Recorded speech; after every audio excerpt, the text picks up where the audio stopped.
So you prepared, you were able to work, just to make it clear, you didn't have to change your regular work schedule when you went to Boston. I remember you brought some of your work with you to do in the hotel room, and you didn't really Yeah. have to change. I mean, your kids knew you were away for a day maybe, but whatever, that didn't change things too much.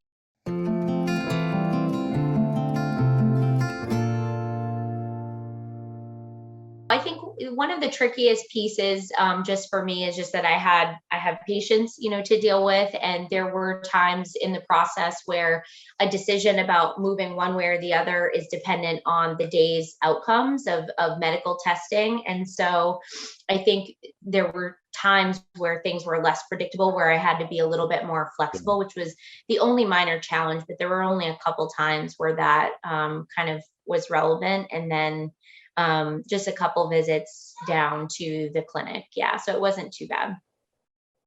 What about time? From the time we met and we had that match meeting on Zoom with Lisa and Joe Yeah, to the time you actually had the embryo transferred for real, how many months elapsed? I feel like it was about 6 or 7 months, I think we had started the conversation back in November, if I'm remembering correctly. And then the transfer was in the beginning of June. So it was a little while. I don't think that there were any, I think it was just related to, I don't even know, like Hmm. cycle regulation and things like Yeah, that. I mean, we didn't have any significant delays in the process that I noticed. But it's a long time to get records, to have the records cleared, to go through right. all the procedures, and then there's a certain, time frame for the course of the medications and those appointments. So I think once it was springtime, I think things really hit the ground running and seemed to move more quickly. Hmm. Okay. So you had your transfer, and did it work the first time you had the I transfer? did, yes, It yeah, did. it So this worked, is yeah. this 22-week-old developing baby is from the first embryo transfer. Yeah, the first one. Yeah. First time's a charm. So, yep, it worked just great. And um, yeah, it's been smooth What sailing. was the transfer like? I mean, obviously, I've never gone through it, but a lot of people feel like it's sort of anticlimactic. It's not particularly high tech, right? It's just sort of just happens and then it's done. And Yeah, yeah. So like that first mock transfer, where they kind of look at things, it's called a hysteroscopy. They look with the camera. It was the exact same. It was like a 5 minute kind of process. You go in and there's all this buildup, and then they just basically confirm all of the factors. It's one embryo. It's from this person.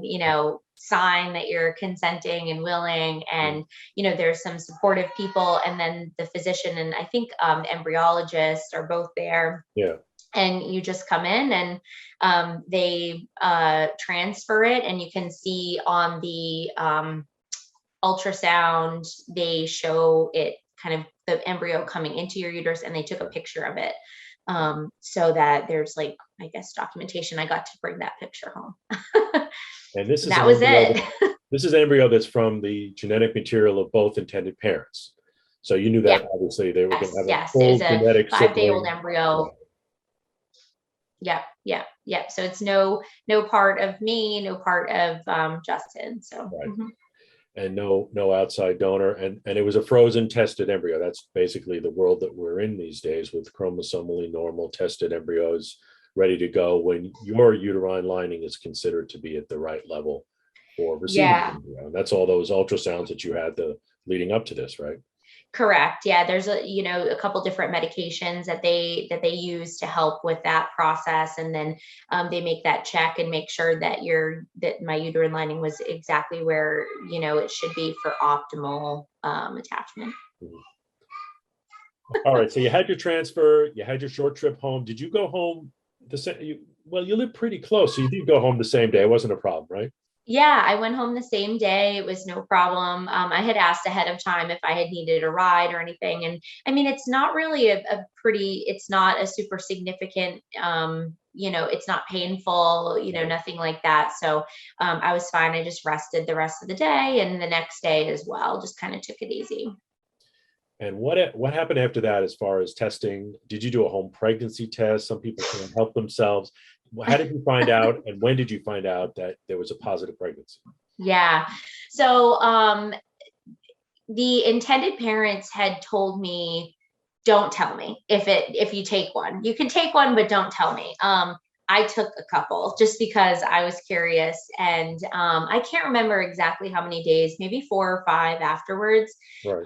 And I took one and it was very faintly positive, and then took one a couple days later and it was even more pronounced and positive. So, but it's 2 weeks after the transfer that you go for the actual blood test Mhm. to see if it was positive, and it was. Those are the official results that your Yes. intended parents received happily.